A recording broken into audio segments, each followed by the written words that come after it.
வணக்கம் சார். வணக்கம் சார். எப்படி இருக்கீங்க? நல்லா இருக்கேன். நீங்கள் எப்படி இருக்கீங்க? நல்லா இருக்கேன். இப்போது தமிழ் புத்தாண்டு, பரபாவ தமிழ் புத்தாண்டு, இதை பற்றின ஒரு இன்ட்ரோ மட்டும் கொடுத்துருங்க சார். பரபாவ வருஷம் நம்ம ரெண்டு பேருமே நம்ம ஆற்காடு பஞ்சாங்கம் தான் நம்ம ஃபாலோ பண்ணுறோம். இப்போ ஆற்காடு பஞ்சாங்கம் பிரகாரம் நம்ம பார்த்தோம்னா ராஜா பார்த்தா குரு, மந்திரி செவ்வாய், சேனாதிபதி சந்திரன் வராங்க. ஓகே, பொதுவாக என்ன சொல்கிறாங்க, குரு பகவான்லாம் வர்றதுனால நம்ம கவர்மெண்ட்டில் நிறைய ரூல்ஸ் மாறும். எந்த கவர்மெண்ட்னு கேட்கக்கூடாது, ஏன்னா எலெக்ஷன் வருது. எந்த கவர்மெண்ட் எந்த கவர்மெண்ட் வந்தாலுமே நம்மளுக்கு வந்து நிறைய ரூல்ஸ் சேஞ்ச் ஆக போகுது. கண்டிப்பாக மெயினாக டேக்ஸ் சம்மந்தமாக நிறைய பாலிசிஸ் சேஞ்ச் ஆகும் அப்படின்னு சொல்லி போட்டிருக்காங்க. இது ஒன்று. அடுத்து உங்களுக்கு வந்து செவ்வாய் சந்திரன்லாம் இருக்கிறதுனால நிறைய மழை வரும்னு சொல்லியிருக்காங்க. மழை எப்படின்னா நார்த் இந்தியா, இப்போ பீகார், உத்தரகாண்ட் பக்கம் பயங்கரமான மழை வரும், ரொம்ப வெள்ளம், நிலச்சரிவுகள் ஜாஸ்தியாக நடக்கும்னு சொல்லியிருக்காங்க. தமிழ்நாடு பொறுத்த வரைக்கும் அந்த அளவுக்கு இருக்காது, ஆனால் கனமழை இருக்கும். பல மோஸ்ட் ஆஃப் த தண்ணீர் வந்து கடலோட சேர்ந்துடுற மாதிரி இருக்கும். அதாவது என்னன்னா நம்ம சேமிக்க முடியாத அளவுக்கு மழை வந்து கடல்ல நீர்ல சேரும் அப்படின்னு சொல்லியிருக்காங்க. மக்களுடைய பணம் நிறைய விஷயத்துல விரயமாகும்னு சொல்லியிருக்காங்க. செலவாகும். மக்களுடைய பணம்னா என்ன, கவர்மெண்ட் மூலியமா செலவாகும். இப்போ இந்த மாதிரி ரொம்ப அதிக மழை வந்ததுன்னா எவ்வளவோ சேதாரங்களாகும். கண்டிப்பாக இது எல்லாமே இதெல்லாம் நடக்கும். ஏன்னா அந்த காலத்தில் ராஜாங்கம் வந்து இப்போ நம்ம இது வந்து தமிழ் வருஷ பரப்பு, இதுதான் ஆக்சுவலாக நம்ம வருஷ பரப்பு. கண்டிப்பாக அந்த காலத்தில் ராஜாங்கம் என்ன பண்ணுவாங்க, அவங்களுடைய மந்திரி சபையில் ஜோதிடர் இருப்பாங்க, எடுத்து ஓகே இது நடக்க போதா, அப்போ எந்தெந்த விஷயத்தில் நான் செலவிடணும், எங்கெங்கே ஆள் அதிகமாக போடணுன்றதை பார்த்து போடுவாங்க. இப்போ நம்ம கவர்மெண்ட்டும் இதெல்லாம் பார்த்து பிடபிள்யூடியில் கிட்ட சொல்லிவிட்டு அதுக்கு அந்த மழை நீர் சேகரிப்புக்கு என்னென்ன பண்ணணும்னு பண்ணாங்கன்னா நம்ம வந்து அந்த செலவினங்களை குறைக்கலாம், தாக்கத்தை குறைக்கலாம். இது ஒன்று. இன்னும் நாடு முழுக்க சில விஷயங்கள் நம்ம சொல்லணும் அப்படின்னு பார்த்தீங்கன்னா, நிறைய அண்டை நாட்டோட நிறைய பிரச்சனை வரும்னு சொல்லியிருக்காங்க. பாகிஸ்தான், பங்களாதேஷ், சைனா, இது பார்க்கலாம். அண்டை நாடுகளில் ரொம்ப பிரச்சனை வரும். நம்ம கொஞ்சம் ஜாகிரதையாக இருக்கணும். அது ஏற்கனவே போர்கள் நிறைய பார்த்துட்ருக்கோம். இது ஒன்று. இன்னொன்று, உணவு பற்றாக்குறை வரும்ன்றாங்க. உணவு பற்றாக்குறைனா உணவு வந்து விளைவிக்க முடியாத நிலைமையில் உணவு இருக்கும், ஆனால் ஒரு இடத்துலேருந்து இன்னொரு இடத்துக்கு போகிறது கஷ்டமாயிடும். சப்ளை செயின் டிமாண்டுன்னு சொல்லுவாங்க. அதாவது அங்கங்கே கப்பல்கள், ஃப்ளைட்டு, ரோடு டிரான்ஸ்போர்ட்டில் அங்கங்கே தேக்கமாயிடும். ஒரு நாட்டிலேருந்து இன்னொரு நாடோ இல்லை ஒரு ஊர்லேருந்து இன்னொரு ஊருக்கோ போக்குவரத்து கஷ்டமாயிடும். அதனால உணவு தட்டுப்பாடு வரும். அதனால அதோட விலை ஏற்றம் அதிகமாகும். கண்டிப்பாக பெட்ரோல் டீசல் விலை ஏற்றம் அதிகமாகும். அதனால உணவோட விலை ஏற்றமாகும். ஸோ இதெல்லாம் பொதுவாக பஞ்சாங்கத்தில் வருது. இதெல்லாம் வருது சார். இப்போ நான் என்ன பண்ணணும், அது இப்போ கேட்க சுவாரஸ்யமாக இருக்குது. சரி, கண்டிப்பாக நான் என்ன பண்ணணும்னா, நம்மளுக்கு செலவு வரப்போகுதுன்னு அர்த்தம். காசை பத்திரமா பார்த்துக்கணும். அதாவது தேவையில்லாத எதுலையும் செலவு பண்ணாமல் காசை எவ்வளவு சேர்த்து வைக்கிறோமோ அவ்வளவும் கஷ்டம். இது நமக்கு கஷ்டம் இல்லை, எல்லாருக்குமே பொதுவாக வர கஷ்டம். அப்போ நமக்கு அது யூஸ் பண்ணுறதுக்கு ரொம்ப உபயோகப்படும். இது ஒன்று. உணவை யாரும் வேஸ்ட் பண்ணக்கூடாது. ஏன்னா இன்றைக்கி இந்த உணவு இல்லாமல் தான் நிறைய பேர் கஷ்டப்படுறாங்க. இது வந்து டைலாக் இல்லை, இதுதான் நிதர்சனமாக நடந்துட்டு இருக்கிறது. உண்மை. இன்னும் போகிற காலம் ரொம்ப கஷ்டமாக இருக்குது. அதனால் உணவு எவ்வளவு கரெக்டாக நம்ம யூஸ் பண்ணுறோமோ அந்தளவுக்கு இந்த வருடம் நம்ம எல்லாருக்கும் நல்ல வருடமாக இருக்கும். இது ரொம்ப ஆன்மீக வருஷம். எவ்வளவு கடவுள் வழிபாட்டில் இறங்குறோமோ அவ்வளவோ வாழ்க்கையில் நல்லா முன்னேறும். இப்போ ஒவ்வொரு கிரக நகர்வுகளும் என்னென்ன பலன்களை கொடுக்கும் அப்படிங்கிறது கொஞ்சம் எக்ஸ்பிளைன் பண்ணிவிடுங்க. துளாராசி, இந்த துளாராசிக்கு பராபவ தமிழ் புத்தாண்டு இது எப்படி இருக்கும், கிரக நகர்வுகளை வச்சு கொஞ்சம் எக்ஸ்பிளைன் பண்ணுங்க. பொதுவாகவே இந்த ஆண்டுங்கிறது எதிர்பார்ப்பு நிறைய இருக்குது துளாராசி. ஆமாம், அதுக்காக கேட்குறோம், சொல்லுங்கள். போன வருஷமே இவங்களுக்கு நல்லா இருந்தது சார். துலாமுக்கு வந்து போன வருஷமே நல்லா இருந்தது. இந்த வருஷம் நிறைய நல்ல விஷயங்கள்ல இவங்களுக்கு நல்லது இருக்குது. சனி பகவானும் ஒன்றும் பெருசாக பார்க்குறதில்ல. ராகு கேதுவோட தொடர்பும் பெருசாக இல்லை. ரொம்ப ஸ்மூத்தான ராசி, ரொம்ப ஸ்மூத்தாக போகும் இந்த வருஷம். ஆமாம். அப்படிங்களா?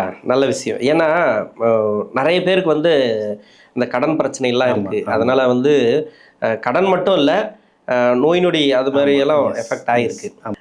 6ஆம் இடத்துல சனி இருக்கிறாரு. அதனால வந்து கடன் பிரச்சனையும் இவங்களுக்கு நோய் நொடி எப்படி இருக்கும், உடல்நலம் சம்மந்தப்பட்டதில் எப்படி இருக்கலாம்? சரி, இப்போ இவங்களுக்கு வந்து காலபுருஷ தத்துவத்துக்கு இவங்களுக்கு உடம்பு எங்கே வரும்னா பால் உறுப்புகளில் தான் வரும்.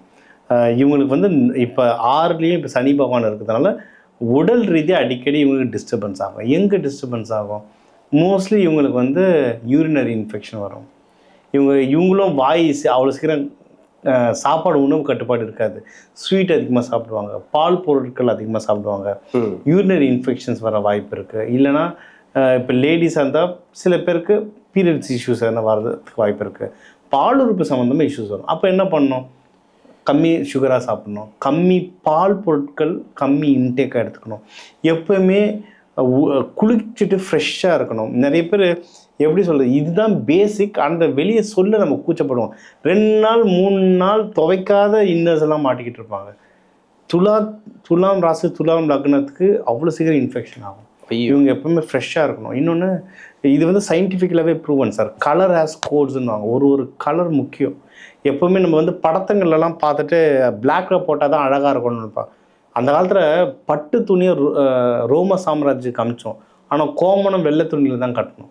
அது பின்னாடி தான் ரீசன் இருக்குது. அதுதான் உடலை வந்து ஒழுங்காக வச்சுக்கும். அதுமாதிரி வெள்ளை சிகப்பு அந்த துணிகளில் இன்னர்ஸ் மாட்டணும். என்னோடய ஸ்டூடெண்ட்ஸ்லாம் தெரியும்னால ஓப்பனாக நடத்துவேன். எதனால் இதை சொல்கிறேன், என்ன ரீசன், அதெல்லாம் இந்த மாதிரி ப்ராப்பரான துணிகள், ப்ராப்பரான காட்டன் துணிகளில் இவங்க மாட்ட உடல் உபாதைகள் கம்மியாகும். இப்படி தான் உடல் உபாதைகளை கம்மி பண்ணுறது. சனி பகவான் 6ல் இருக்காருன்னா சனி பகவான் பக்கத்தில் உட்காந்துட்டு கிள்ளி விட்டுட்டா இருக்க போறாரு. அப்படி இல்லை, அவர் வேலையை அவர் பார்த்துட்டு இருக்காரு. ஏதோ ஒரு விதமாக நம்ம உடல் உபாதைகளை கிரியேட் பண்ணுவார். அந்த விஷயத்த நம்ம லாக் பண்ணிட்டோம்னா உடம்பு சரியாயிடும். அவ்வளோதான். இதுதான் ஒரு ஜோதிடத்தை சயின்டிஃபிக்காக அப்ரோச் பண்ணுறது. கண்டிப்பாக நல்லது.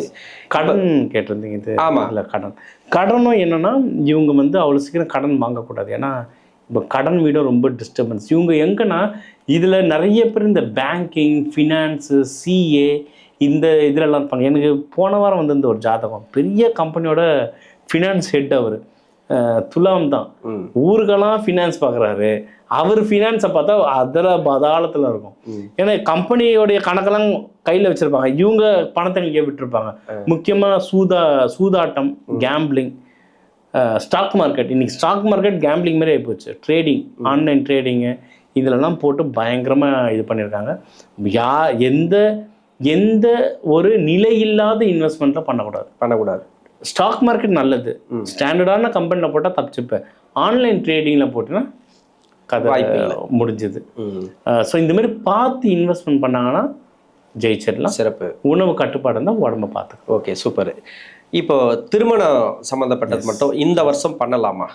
திருமணத்துக்கு டைம் ரொம்ப நல்லாயிருக்கு.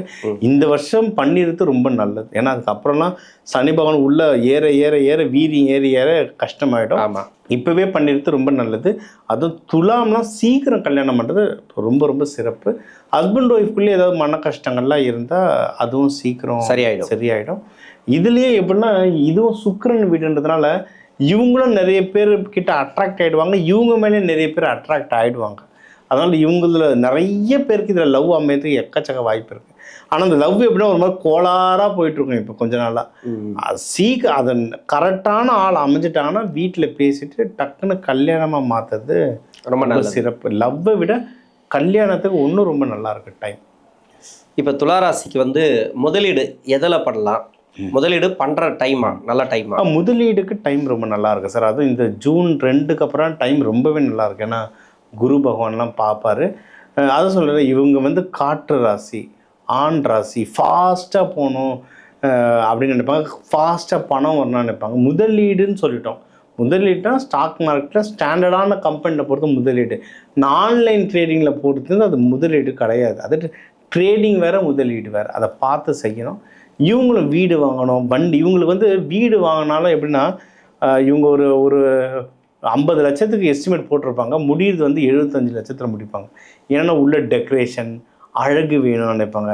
வண்டி வந்து 1.5 லட்சத்துக்கு பார்க்க போயிட்டு 2 லட்சத்துக்கு வாங்குவாங்க. என்னென்னா அழகு, எக்ஸ்ட்ரா ஃபிட்டிங் சேர்க்குறது, இந்த ஸ்டிக்கர் ஓட்டுறது, இதெல்லாம் துலாம் ராசி லக்னம் பண்ணுவாங்க. அதை கொஞ்சம் கட்டுப்பாட்டில் வச்சுட்டாங்கன்னா பணத்தை சேமிக்கலாம். மற்றபடி வண்டி வாங்கணும், வீடு வாங்கணும், நகை வாங்கணும், எதுவாக இருந்தாலும் முதலீடு பண்ணுறதுக்கு வந்து இது வந்து ஒரு ரொம்ப ரொம்ப சிறப்பான டைம் இது. அப்படிங்களா? ரொம்ப சந்தோஷம். பரிகாரம், இந்த துளாராசிக்கு இந்த ஆண்டு பரிகாரத்தை பற்றி சொல்லுங்கள். பரிகாரம்னா இவங்களுக்கும் தேவதைன்னா லக்ஷ்மி தாயார் தான். லக்ஷ்மி தாயார் வழிபடுறது நல்லது. அதுவும் இதில் வந்து சித்திரை, சுவாதி, விசாகம், முக்கியமாக சுவாதியார்னா லக்ஷ்மி நரசிம்மர். இவங்க லக்ஷ்மி நரசிம்மரை பிடிச்சிக்கிட்டாங்கன்னா இவங்க வாழ்க்கை வந்து ரொம்ப சிறப்பாக இருக்கும். இதுவும் வெள்ளிக்கிழமை சுக்கிர உரையில் போய் வேணாங்கன்னா ரொம்ப நல்லது. ஆண்டவனுக்கு வந்து இவங்க முடிஞ்சாங்கன்னா பால் அபிஷேகம் பண்ணுறது நல்லது. வர மக்களுக்கும் அந்த பாலை வந்து டொனேஷனாக கொடுக்குறது, அன்னதானமாக கொடுக்குறது, பால் பொருட்கள் அன்னதானம் கொடுத்துட்டு வருவோம். இவங்க லைஃப்பில் வந்து சிறந்து வாழ்வாங்க. ஓகே, நன்றி.